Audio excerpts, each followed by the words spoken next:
Hello and welcome प्यारे बच्चों, कैसे हो सारे। मैं असीम भारद्वाज स्वागत करता हूं आप सभी का इस सेशन के अंदर बच्चे। टॉपिक हमारा चल रहा था, जहां तक मुझे याद है, plant physiology. Plant physiology plant physiology मेरे भाई हमारा चैप्टर चल रहा था, यानी सर पादप कार्य की। और इसके अंदर लास्ट क्लास जो हुई थी, उस क्लास में आपने ट्रांसपोर्टेशन को कंप्लीट कर लिया था कि प्लांट के अंदर जो शॉर्ट डिस्टेंस यानी कम दूरी का परिवहन होता है मटेरियल्स का, और जो लॉन्ग डिस्टेंस का परिवहन होता है, लॉन्ग डिस्टेंस ट्रांसपोर्टेशन होता है, ऑस्मोसिस, डिफ्यूजन, इनकी टाइप्स, और उसके बाद में जाइलम फ्लोएम के द्वारा। ये सारी चीजें आप लोग पढ़ चुके हो। आज हम क्या करेंगे सर, यही इसी यूनिट के अंदर, यूनिट हमारी यही चल रही है, इसी यूनिट के अंदर हम लोग डिस्कशन करेंगे एक नई चीज का, जिसको आप लोग बोलेंगे मिनरल न्यूट्रिशन। क्वेश्चन यहां से डेफिनेटली पेपर के अंदर आपका आएगा भाई, ठीक है। मिनरल न्यूट्रिशन, अगर हिंदी में आप सरल शब्दों में लिखो तो खनिज, और न्यूट्रिशन यानी पोषण। सर क्या मीनिंग है अभी डिस्कशन करेंगे। Shri Kamlesh ji, very good morning भाई। बच्चे मैंने लिखा यहाँ पर मिनरल न्यूट्रिशन, खनिज पोषण, एक शब्द आप सभी के सामने लिखा हुआ है। इस मिनरल न्यूट्रिशन की अगर मैं बात करूं, देखो खनिज तो आप सभी जानते ही हो। खनिज का मतलब क्या होता है, एक प्रकार से हमारी केमिस्ट्री के एलिमेंट ही होते हैं। हमारी केमिस्ट्री में जो एलिमेंट्स हैं, जो तत्व हैं, सामान्यतः वही हमारी बॉडी के अंदर एब्जॉर्ब किए जाते हैं अलग अलग फंक्शनिंग करने के लिए, कुछ एंजाइम को एक्टिवेट करने के लिए, मेटाबॉलिज्म की जो प्रोसेस चलती है, यानी उपापचय, यानी जितनी भी रासायनिक अभिक्रियाएं हमारे शरीर में चल रही हैं, उनको मेंटेन करने के लिए कुछ एलिमेंट्स हमें लेने होते हैं, कुछ प्लांट्स को लेने होते हैं। तो ये मिनरल्स कहे जाते हैं। अभी हम बात प्लांट्स की कर रहे हैं, तो उन्हीं के रिगार्डिंग आप लोग समझिएगा। तो प्लांट्स के द्वारा कुछ एलिमेंट हैं जो एब्जॉर्ब किए जाते हैं, हालांकि वो एब्जॉर्ब किस फॉर्म में किए जाते हैं वो अलग अलग बात है। अलग अलग एलिमेंट्स को अलग अलग रूप में एब्जॉर्ब किया जाता है प्लांट्स के द्वारा, वो हम लोग इस यूनिट के अंदर पढ़ेंगे। अभी मैंने बताया मिनरल का मतलब है कि केमिस्ट्री के एलिमेंट ही हैं जिनकी आवश्यकता होती है हमारे शरीर की रासायनिक अभिक्रियाओं को मेंटेन करने के लिए। न्यूट्रिशन, न्यूट्रिशन का मतलब हम जो भोजन खाते हैं, हम जो फूड खाते हैं मेरे भाई, हम जो भोजन खाते हैं उसके अंदर क्या होते हैं, उसके अंदर कुछ मैक्रो मॉलिक्यूल होते हैं, कुछ बड़े बड़े मॉलिक्यूल होते हैं। जैसे किस किस चीज के होते हैं, प्रोटीन के होते हैं मुख्य तौर पे, कार्बोहाइड्रेट के होते हैं मुख्य तौर पे, फैट के भी होते हैं। तो ये मुख्य तौर पे हम लोग इनको खाते हैं, इनकी जटिल रूप खाते हैं, और फिर उनको सिंपल फॉर्म में तोड़ते हैं और हमारी बॉडी के अंदर एब्जॉर्ब हो जाते हैं। ये मतलब होता है मेरे भाई न्यूट्रिशन का, ठीक है। यहाँ इस यूनिट के अंदर हम क्या करेंगे, अब जब आप ये जो फूड खा रहे हो, जो भोजन खा रहे हो सर, इसके अंदर प्रोटीन है, कार्बोहाइड्रेट है, फैट है, ये सारी चीजें जो बनी होती है ना, तो इन चीजों के बनने में भी किसका कंट्रीब्यूशन होता है, इनके बनने में भी मेरे भाई मिनरल्स यानी खनिजों का कंट्रीब्यूशन होता है। भाई एलिमेंट ही तो है। अब आप इसी को उठा लीजिए, प्रोटीन को, प्रोटीन के अंदर सल्फर भी होता है मेरे भाई, फॉस्फोरस भी होता है, नाइट्रोजन भी होता है सर, आयरन भी होता है सर, इसके अंदर बहुत सारे एलिमेंट्स हैं। तो कई प्रकार के मिनरल्स हैं जो हम प्रोटीन के निर्माण में भी सहायक है।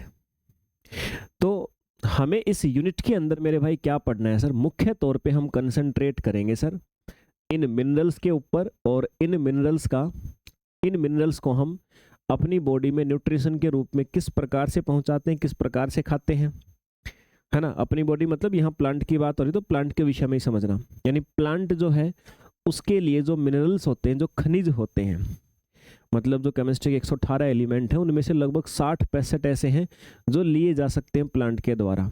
हालांकि जरूरी कितने हैं कितने जरूरी नहीं है वो हम लोग इस यूनिट के अंदर डिस्कशन करेंगे, लेकिन मैंने कहा कि प्लांट के द्वारा जो मिनरल्स न्यूट्रिशन के रूप में, पोषण के रूप में, भोजन के रूप में जो ग्रहण किए जाते हैं, उनके क्या फंक्शन होते हैं, किस रूप में ग्रहण किए जाते हैं, कहाँ से ग्रहण किए जाते हैं, ये सारी बातें हमें इस यूनिट के इस पार्ट के अंदर मेरे भाई डिस्कस करनी है सर। बताइए यहाँ तक बात क्लियर हुई या नहीं? उम्मीद करता हूँ यहाँ तक क्लियर हो गया होगा कि हम यहाँ पर पढ़ने क्या वाले हैं। प्लांट के द्वारा ग्रहण किए जाने वाले मिनरल्स के विषय में हम लोग पढ़ेंगे बच्चे। Okay sir. मिनरल्स तो लेता है प्लांट, न्यूट्रिशन के रूप में लेता है, भोजन के रूप में लेता है, भोजन के अंदर लेता है, खाता है, पीता है, किसी भी रूप में करता है सर। ठीक है, ओके सर। अब आप कहोगे सर प्लांट तो भोजन खुद बनाता है, प्लांट भोजन स्वयं बनाता है, लेकिन भोजन बनाने के लिए कुछ चीजें तो उसको लेनी पड़ती हैं, कुछ एटमॉस्फेयर से, कुछ मिट्टी से लेनी पड़ती हैं सर। तो प्लांट भी बहुत सारी चीजें हैं जो बाहर से लेता है, उसके बाद ही अपना भोजन बना पाता है। ओके सर, समझ में आ गई बात भाई? ठीक है सर। अब देखो ये जो मिनरल्स हैं सामान्यतः मान लीजिए कोई भी प्लांट है मेरे भाई, उस प्लांट के अंदर, इवनली प्लांट क्या हमारी बॉडी के अंदर भी जो मिनरल्स है ना, ये मिनरल्स तो होते ही हैं। चाहे आपका प्लांट हो या एनिमल की बॉडी हो तो उसमें मिनरल्स तो होते ही हैं। अब ये चाहे कोई भी मेरे भाई प्लांट हो, है ना, या कोई भी मेरे भाई एनिमल हो, कोई भी पादप हो या कोई भी मेरे भाई जंतु हो, कोई भी मेरे भाई पादप हो या कोई भी मेरे भाई जंतु हो, तो अगर ये डेड होगा, जब ये मृत होगा मेरे भाई, ठीक है, जो ये डेड होगा, जो ये मृत होगा, समझ में आ गई बात? तो क्या होगा सर? डिकम्पोज होगा, डिकम्पोज होगा, इसका अपघटन होगा, मरने के बाद में मिट्टी के अंदर या सूक्ष्म जीवों के द्वारा इसका अपघटन होगा, इसको दोबारा से विखंडित किया जाएगा, और प्लांट एनिमल के अंदर जो भी मिनरल्स थे ना वो दोबारा से मिट्टी के अंदर आ जाएंगे। जो मिनरल थे, जो खनिज थे, वो दोबारा से मिट्टी में आ जाएंगे। अब इन खनिज की सहायता से फिर एक और प्लांट या कोई एनिमल या कोई ऑर्गेनिज्म, उसका शरीर का फिर से निर्माण होगा, फिर से वो डेड होगा जब अपना जीवन काल पूरा करने के बाद, या अधूरे जीवन में जब भी फिर वो डेड होगा, फिर से ऐसे ही होगा, डिकम्पोज होगा बॉडी, और डिकम्पोज होने के बाद में फिर से सर मिट्टी के अंदर सारे मिनरल्स मिल जाएंगे। तो ये जो मिनरल्स हैं, ये जो खनिज है मेरे भाई, जो आप सभी को दिखाई दे रहे हैं, ये सारे खनिज का जो साइकिल है, जो चक्कर है, वो ऐसे ही चलता रहता है सर। ठीक है, तो खनिज जो है ऐसे ही चलते रहते हैं। हमारी बॉडी का एग्जाम्पल ले लो, चाहे प्लांट के केस में ले लो। Okay sir. अब यार हम इन मिनरल्स को डिस्कशन करना शुरू करें, इससे पहले एक बात मैं आपको जस्ट बता देता हूँ। काफ़ी बढ़ावा भी दिया जाता है गवर्नमेंट के द्वारा, और हमारे आसपास कॉमर्शियल पर्पज पे भी उस विधि का काफ़ी यूज किया जाता है, और आपके एग्जाम के अंदर भी आने की पूरी संभावनाएं हैं। तो मेरे भाई वो मेथड है आपका, एक होता हाइड्रोपोनिक्स,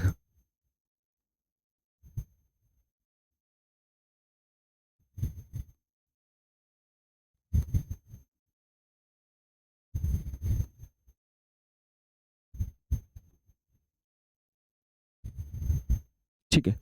एक मेथड का आप नाम सुनोगे मेरे भाई, हाइड्रोपोनिक्स। इसमें क्या होता है सर? हाइड्रोपोनिक्स का मतलब एक ऐसी विधि होती है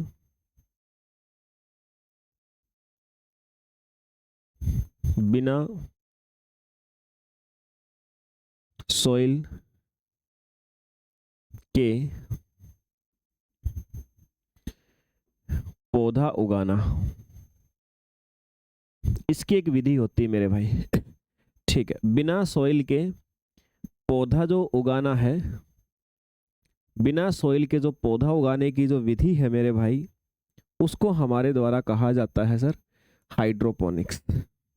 समझ में आ गई बात? हाइड्रोपोनिक्स कहा जाता है उसको। अब कहोगे सर सॉइल के बिना कैसे उगाया जा सकता है? तो भाई आप मुझे ये बताओ कि सॉइल का मुख्य काम क्या है? आप कहोगे सर सॉइल के माध्यम से तो प्लांट बहुत सारे वाटर मिनरल्स इनको एब्जॉर्ब करता है सर, न्यूट्रिशन लेता है एक प्रकार से, कई प्रकार का।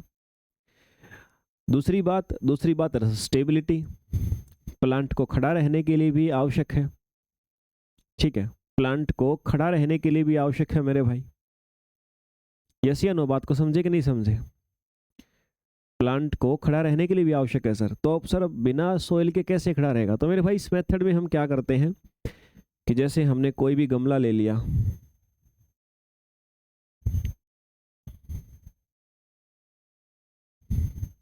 ठीक है, कोई भी गमला ले लिया हमने, तो इसमें हम प्लांट को जब लगाएंगे, ये मान लो अपना प्लांट है ना,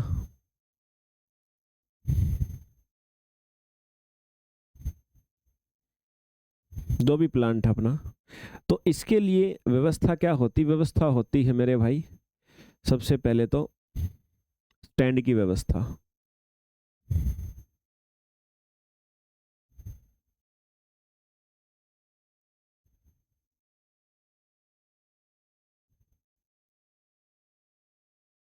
ठीक है, इस प्रकार से स्टैंड पे के साथ में इसको टाई किया होता है। अगर देखोगे स्टैंड किसी प्रकार का हो सकता है, स्टैंड की टाइप अलग अलग हो सकती है।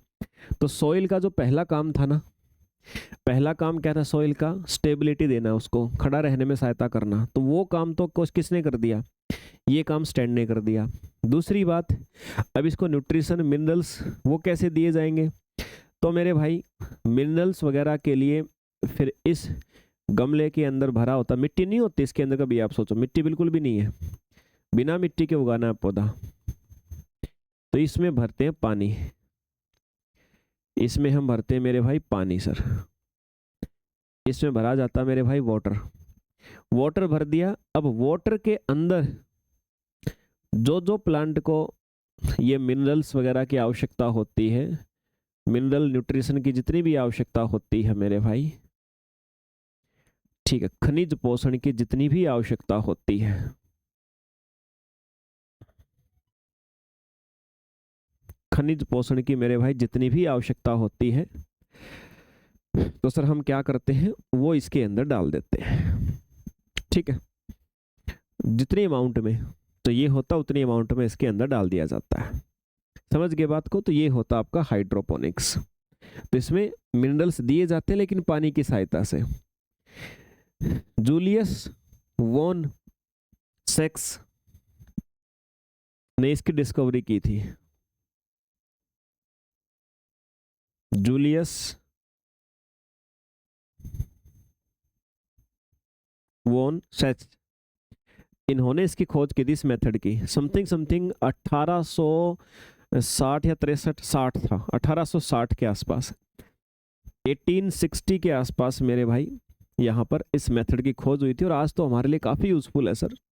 हो सकता है कि आपने देखा हो, नहीं देखा हो, नहीं देखा होगा तो आप ज़्यादा इंपॉर्टेंस नहीं समझोगे, बट है सर। ठीक है, इसमें क्या होता है, मतलब मेनली क्या क्या चीज़ें चाहिए होती हैं? मेनली सर यहाँ पे प्योर वाटर,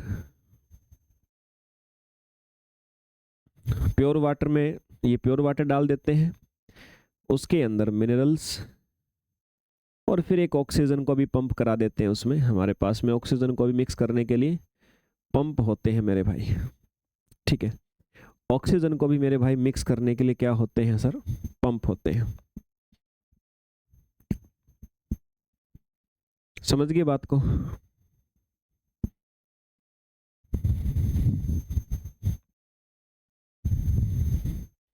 ओके सर।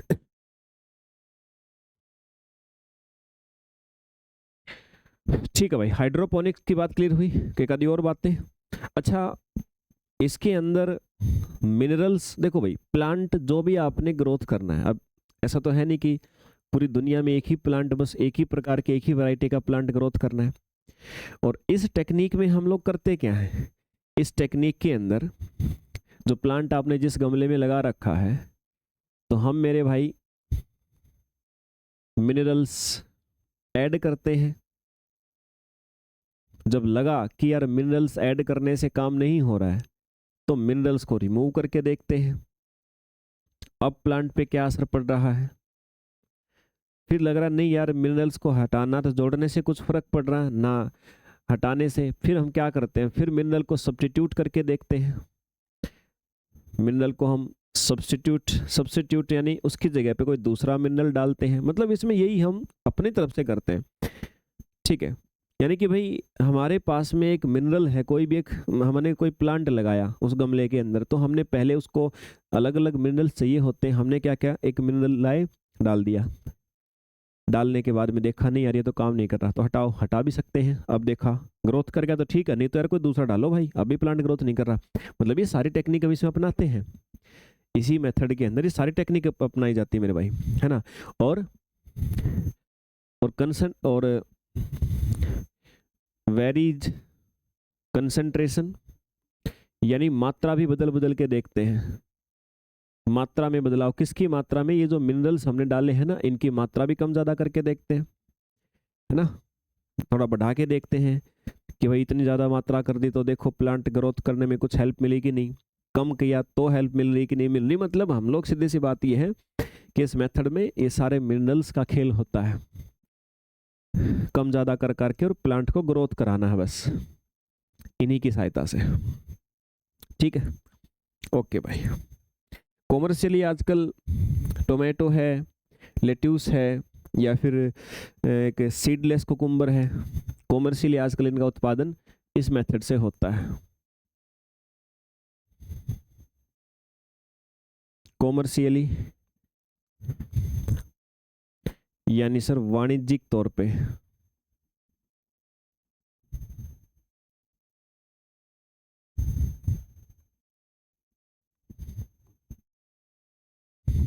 वाणिज्यिक तौर पे tomato,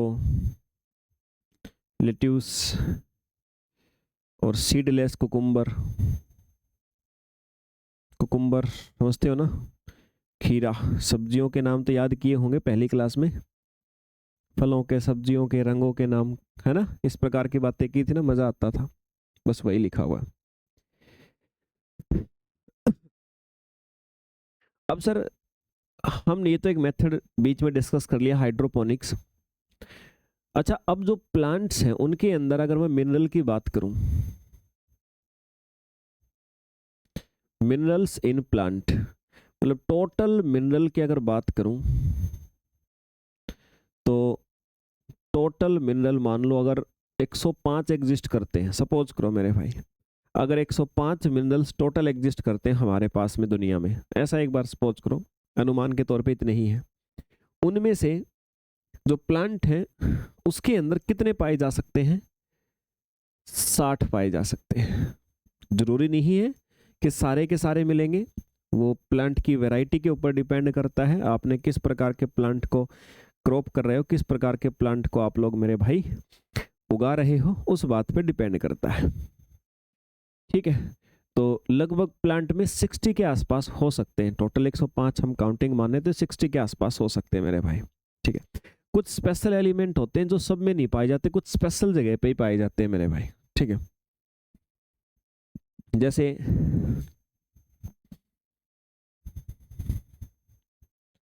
gold, selenium, strontium,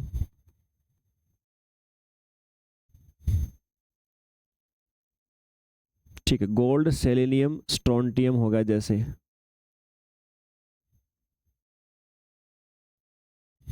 gold, selenium, strontium जैसे मेरे भाई हो गया आपका, है ना, ये तीनों। अब गोल्ड सब जगह थोड़ी मिलेगा, अच्छा इनको बोलते हैं स्पेशल मिनरल, कहते हैं इनको स्पेशल मिनरल। क्यों कहते हैं विशेष खनिज, क्यों कहते हैं, क्योंकि विशेष जगह पे ही पाए जाते हैं। जैसे मान लो कहीं पर आपकी गोल्ड माइंस है ना, केजीएफ मूवी देखी हो ना, कोलार गोल्ड माइन, रॉकी भाई वाली गोल्ड माइन में अगर कोई प्लांट उगेगा तो उसके अंदर गोल्ड की मात्रा हो सकती है। समझ रहे हो बात को, मतलब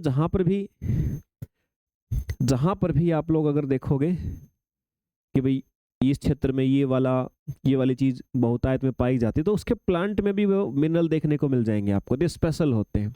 सेलेनियम हो गया, स्ट्रोंटियम हो गया, तो ये स्पेशल मिनरल है, वह नॉर्मली ऐसे हर प्लांट में नहीं मिलेगा। है ना। नो ऐसे मिलता तो फिर हम लोग प्लांट लगा लगा करके गोल्ड निकाल लेते। अब इतना भी गोल्ड नहीं मिलता है कि निकाल ही सके, बहुत मिनरल आप समझ लो ना के बराबर होता है। एक दिन की दिहाड़ी भी नहीं निकलेगी आपकी। अगर आप एक प्लांट में से गोल्ड निकालने बैठ जाओ तो एक दिन की दिहाड़ी भी नहीं निकलेगी आपकी, इतना ही निकलेगा बस। समझ गए बात को, जितना टाइम खराब किया उतने का भी नहीं निकलेगा। ओके सर, ठीक है भाई, इतनी सी बात समझ में आ गई आप सभी को। और आजकल वैसे हमारे पास जो मेथड्स हैं, आजकल हमारे पास जो मेथड्स हैं मेरे भाई, वो इतने ज़्यादा डेवलप हैं कि हम बहुत कम कंसंट्रेशन भी मिनरल की होना कहीं पे, वो भी बता सकते हैं मेरे भाई। ठीक है, यानी समथिंग समथिंग 10⁻⁸ ग्राम/ml, इतनी कम मात्रा में भी होना, उसको भी डिटेक्ट किया जा सकता, पता लगाया जा सकता है। कैन डिटेक्ट, आज हम पता लगा सकते हैं, मतलब किसी मिनरल की मात्रा देख लो कितनी कम है, 10⁻⁸, 10⁻⁸, इतनी कम मात्रा मेरे भाई। समझ गए बात को, 10⁻⁸, इतनी कम मात्रा मेरे भाई, इतनी कम मात्रा को पता लगा सकते हैं। 10⁻⁸ का मतलब 0.00000, मतलब समथिंग समथिंग 7 बार 0 फिर 1,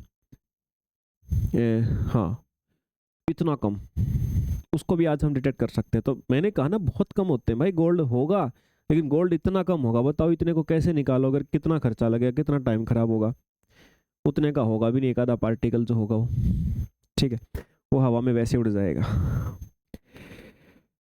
चलिए भाई, याद हो गया होगा। अब ये तो मैंने बताया भाई समथिंग समथिंग 60 के आसपास हो सकते हैं सर, जो मिनरल्स है ना प्लांट के अंदर, है ना सारे। हालांकि 60 के 60 एसेंशियल नहीं है, 17 एसेंशियल, 17, इन 60 में से भी 17 एसेंशियल है। एसेंशियल का मतलब क्या है, अभी मैं डिफाइन करूंगा आपको।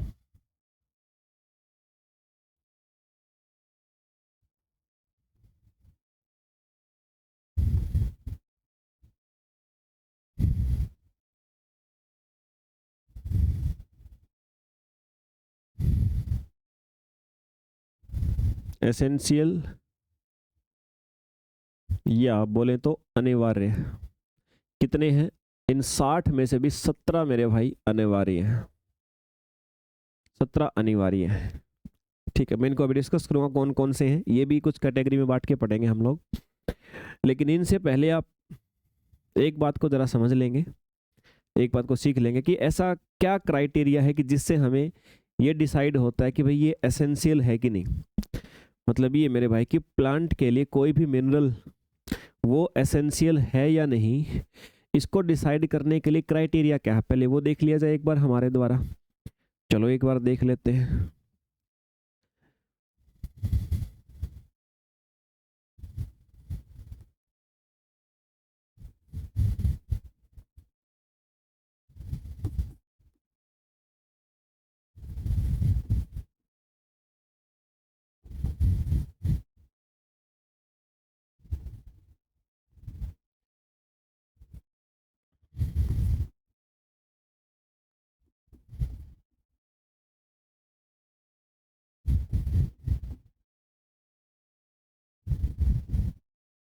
अनिवार्यता के लिए शर्तें, ठीक है, अनिवार्यता के लिए शर्तें मेरे भाई। तो एसेंशियलिटी के लिए शर्तें मेरे भाई हम यहाँ पर पढ़ेंगे।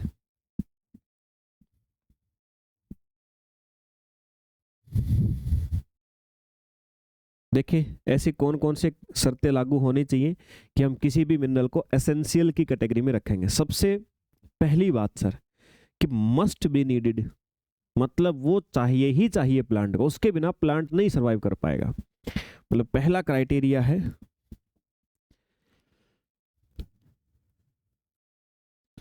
मस्ट बी नीडेड, ठीक है, जरूरी तौर पर चाहिए।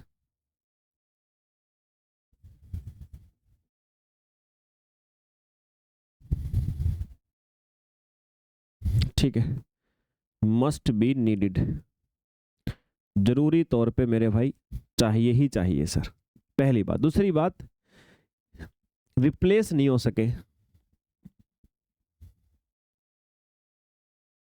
कैन नॉट बी रिप्लिकेबल, प्रतिस्थापित ना किया जा सके उसको।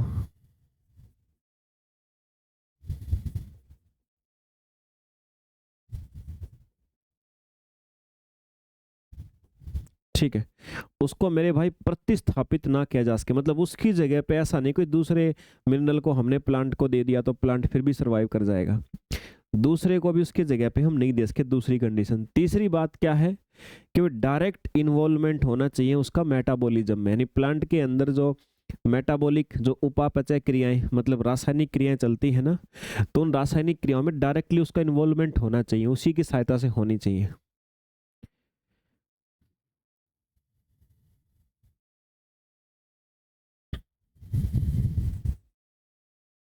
डायरेक्ट इन्वॉल्वमेंट इन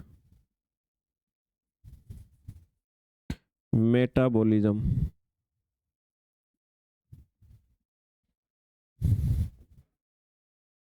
उपापचय क्रियाओं में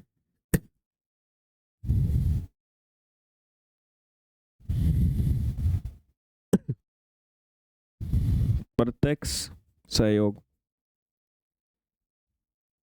ये है भाई, ये क्राइटेरिया है, उसको बोलते हैं एसेंशियल, जिसके अंदर ये तीन क्वालिटियां हो, मतलब वो चाहिए ही चाहिए, उसकी जगह कोई दूसरा नहीं चलेगा, और जो प्लांट में मेटाबॉलिक रिएक्शंस होती हैं, जो उपापचय क्रियाएं होती हैं, उसके अंदर भी वो क्या होगा, उसके अंदर भी मेरे भाई वो डायरेक्टली सर प्रत्यक्ष तौर पे वो क्या करेगा सर, उसके अंदर कंट्रीब्यूशन करेगा, योगदान देगा। चलिए समझ में आ गई बात, ओके सर। अब मैंने कहा था 17 हमारे पास 17 क्या है सर, एसेंशियल है मेरे भाई, ठीक है, 17 एसेंशियल है।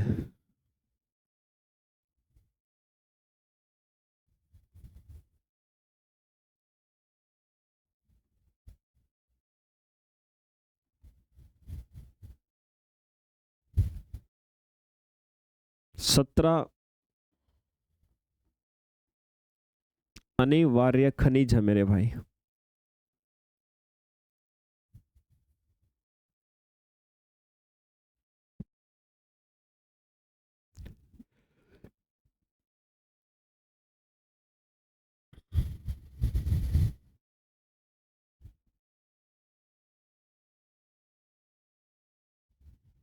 ठीक है, 17 अनिवार्य खनिज होते हैं मेरे भाई।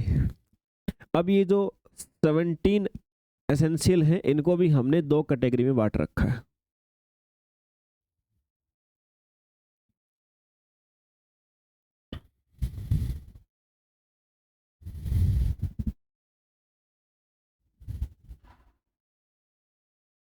दो कैटेगरी में, एक मैक्रोन्यूट्रिएंट्स,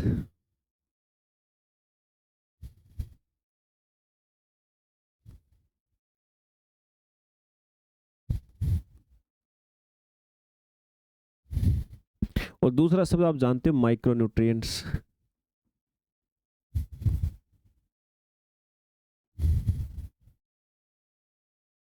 ठीक है, ये माइक्रो वाले 8 हैं, ये 9 है,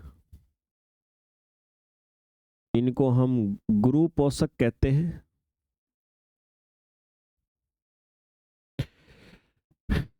इनको हम लघु पोषक कहते हैं।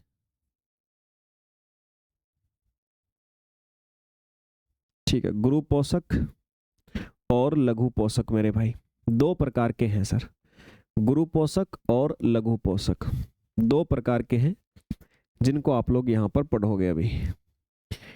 गुरु पोषक जो होते हैं ना, उनकी क्वांटिटी जो है प्लांट में थोड़ी सी ज्यादा होती है। अब मेजरमेंट करने का तरीका क्या है, एग्जैक्ट वैल्यू हम कैसे डिसाइड करते हैं बताऊंगा अभी आपको मैं। अगर मैक्रो मॉलिक्यूल की बात करो, गुरु मतलब ज्यादा जो है, ज्यादा वालों की क्वांटिटी कितनी होती है, तो किसी भी प्लांट के अंदर 10 मिलीमोल पर किलोग्राम से, मतलब किसी भी प्लांट को आप लो। एक बात ध्यान रखना मेरे भाई, प्लांट का ड्राई मैटर में चेक किया जाता है। ड्राई मैटर जो प्लांट का है, ड्राई मैटर मतलब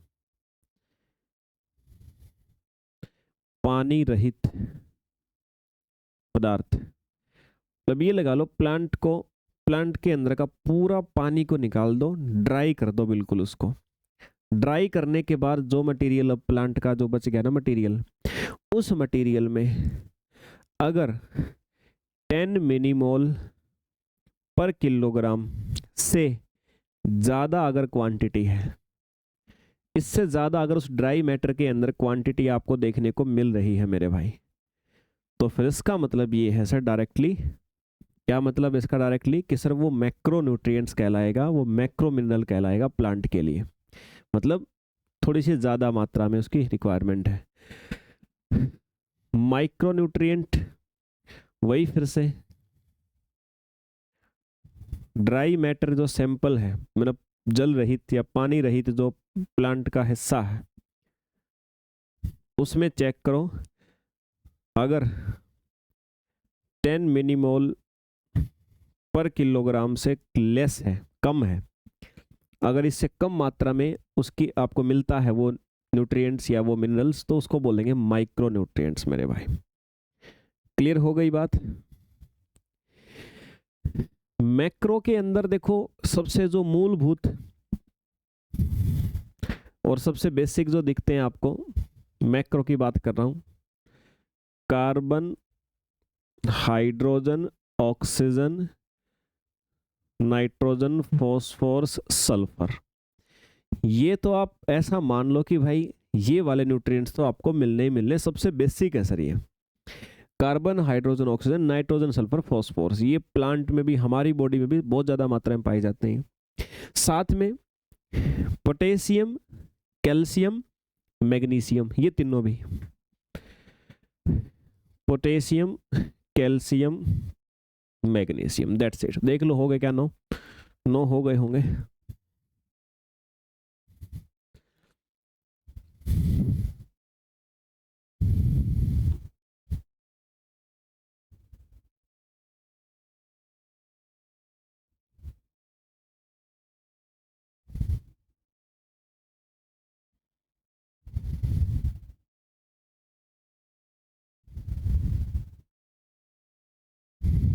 छः, 7, 8 एंड ये लो 9।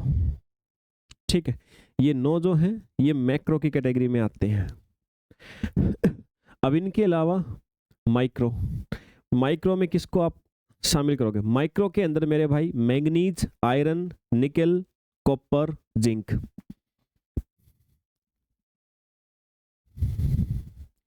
Manganese, iron, nickel, copper, zinc, 5 तो ये हैं। 3 आपका, एक बोरॉन, Cl और एक मोलिब्डेनम, MO। ठीक है, ये आपके पास में हो गए 5 और 3 8।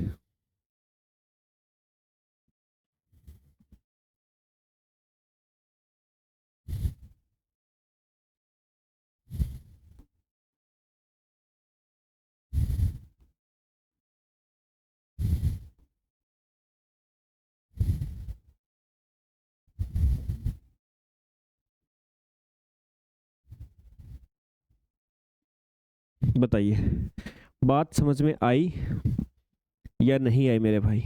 उम्मीद करता हूं यहां तक बात क्लियर हुई होगी आप सभी को। तो ये होते हैं माइक्रो न्यूट्रिएंट्स। ठीक है, माइक्रो न्यूट्रिएंट्स मेरे भाई इनको कहा जाएगा। ओके भाई। अच्छा, मैक्रो माइक्रो के एग्जाम्पल याद हो गए, इनको पढ़ेंगे भी हमने जो लिखे हैं ना, इन सबको पढ़ेंगे भी कि हमारी बॉडी में किस फॉर्मेट में ये एब्जॉर्ब होते हैं, फंक्शन कैसे क्या करते हैं, सारी बातों को देखेंगे। फिलहाल एक बात समझो, कुछ होते हैं बेनिफिशियल। बेनिफिशियल एलिमेंट्स मतलब जो थोड़े से हायर कैटेगरी के प्लांट में पाए जाते हैं।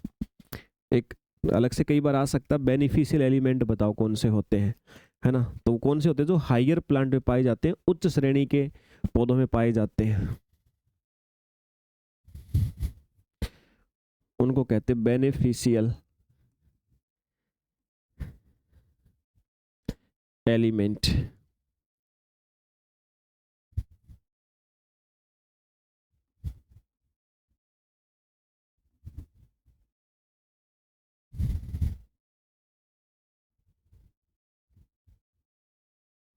ठीक, उपयोगी तत्व के नाम से जिसको हमारे द्वारा जाना जाएगा। इसमें कोबाल्ट, सोडियम, सिलिकॉन, सेलेनियम,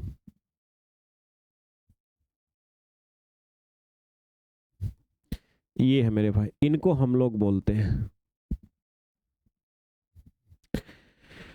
इनको हम कहते हैं बेनिफिशियल एलिमेंट, जो हायर क्लास के प्लांट में पाए जाते हैं आपके। Okay sir. अब ये तो हुई बात कि एसेंशियल भी आपके दो प्रकार के हो सकते हैं। अब मैं आपको बताऊंगा जो एसेंशियल आपके मिनरल्स है ना, वो भी मेरे भाई आपके 4 कैटेगरी में हमने उनको बांट रखा है। एसेंशियल जो मिनरल्स आपने पढ़े उनको भी हमने 4 कैटेगरी में बांट रखा है।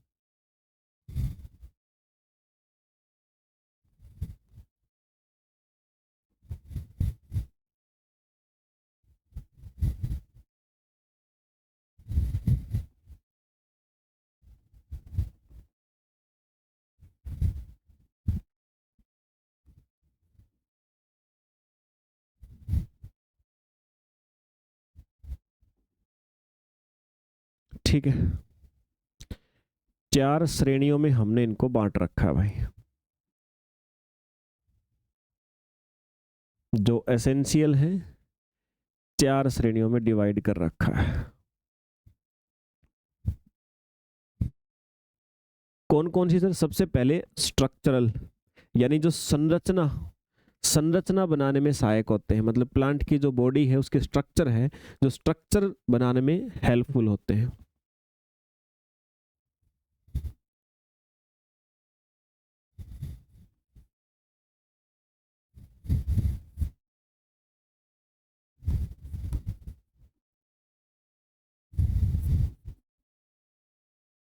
तो स्ट्रक्चरल यानी संरचनात्मक होते हैं सर, जो स्ट्रक्चर बनाने में सहायता करें, जैसे कार्बन, हाइड्रोजन, ऑक्सीजन, नाइट्रोजन। मैंने कहा था सबसे ज्यादा इंपॉर्टेंट है ये, कार्बन, हाइड्रोजन, ऑक्सीजन, नाइट्रोजन। मतलब मेन स्ट्रक्चर का जो मेन हिस्सा है, संरचना का जो मेन हिस्सा है मेरे भाई, वो यही होते हैं सर। ठीक है, स्ट्रक्चर यानी संरचना का मेन हिस्सा जो होता है वो। फिर एनर्जी रिलेटेड, मतलब जो क्या करते हैं, एनर्जी रिलेटेड यानी ऊर्जा से संबंधित। ऊर्जा से संबंधित का मतलब होता है जिनका ऊर्जा बनाने में कंट्रीब्यूशन हो, एनर्जी के उत्पादन में कंट्रीब्यूशन हो।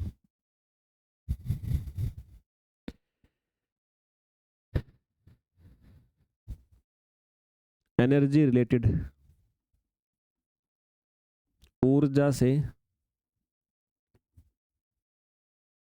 संबंधित। अब ऊर्जा वगैरह जो बनती है प्लांट के अंदर, एनर्जी वगैरह का उत्पादन होता है, तो सामान्यतः आप देखोगे तो क्लोरोफिल वगैरह के अंदर होता है। पढ़ा था ना अपने फोटोसिंथेसिस में, सामान्यतः क्लोरोफिल वगैरह के अंदर होता है।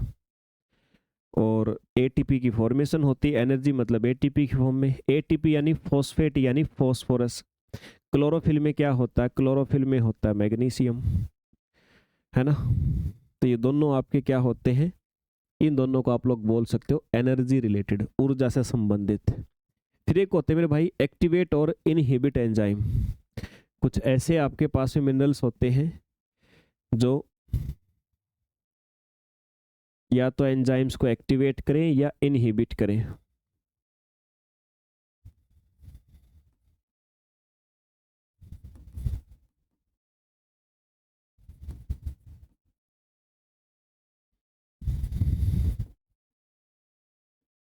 यानी सक्रिय व सक्रिय व निष्क्रिय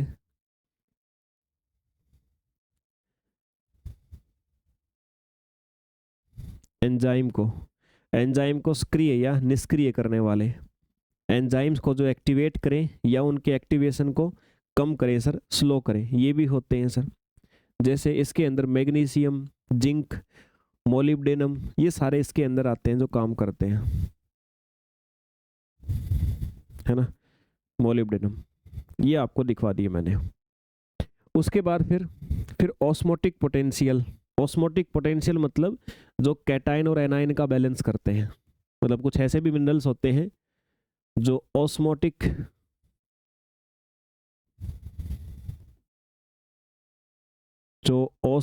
पोटेंशियल को यानी आयन संतुलन जो करते हैं, आयन संतुलन जो करते हैं मेरे भाई, तो इसमें पोटेशियम, सोडियम, कैल्शियम ये आते हैं सर। ठीक है भाई, ये इसके अंदर आपको देखने को मिलेंगे। उम्मीद करता हूं बात आप सभी को समझ में आई होगी यहां तक।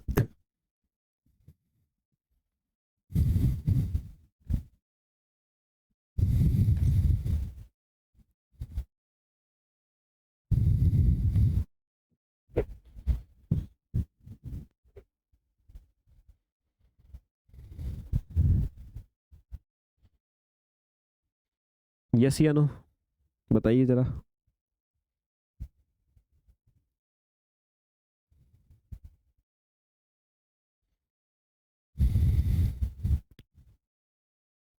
चलिए, तो ये तो बात हुई हमारे पास में एसेंशियल न्यूट्रिएंट्स, मैंने बताया कौन कौन सी कैटेगरी के होते हैं और इसमें कौन कौन आपका शामिल होगा।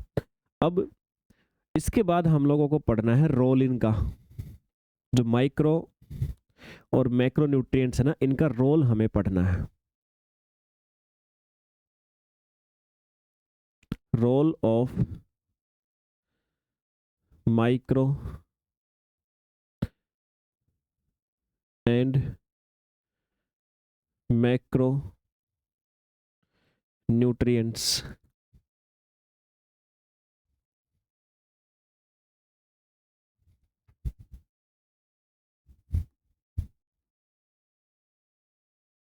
सूक्ष्म व गुरु या लघु बोल सकते हो, गुरु पोषकों का योगदान। ठीक है, इनका योगदान मेरे भाई, ये बात हमें देखनी है। अब हमारी बॉडी के अंदर कंट्रीब्यूशन हम पढ़ेंगे, कंट्रीब्यूशन के साथ साथ हम एक चीज़ और भी देखेंगे कि भाई कोई भी जो न्यूट्रिएंट्स है हमारे पास में, वो हमें पाया किस फॉर्मेट में जाता है और जिस भी फॉर्मेट में मिलेगा उसको एब्जॉर्प्शन किस रूप में होगा, हमारी बॉडी में आकर के करेगा क्या, ये सारी बातें भी हमें इसी चीज़ के साथ साथ में देखनी है। तो अगली क्लास में इसको शुरू किया जाएगा।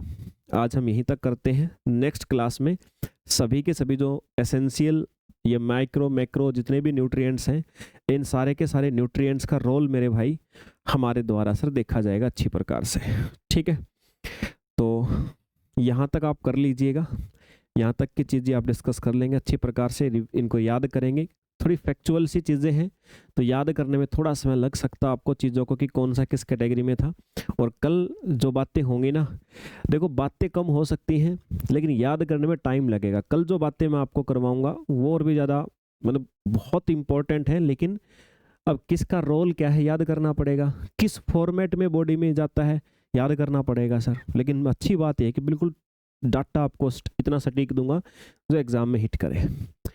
ठीक है बच्चे, तो स्टडी करते रहिए आप इसी प्रकार से। शायद 1 या 2 क्लास और लगेगी, यूनिट अपनी कंप्लीट हो जाएगी, है ना। फिर अपने जो प्लांट से रिलेटेड जितनी भी यूनिट्स थी ना वो सारी पूरी हो जाएंगी, फिर अपनी आएंगी एनिमल से रिलेटेड वाली यूनिट। तो चलिए मिलते हैं मेरे भाई, जय हिंद भाई।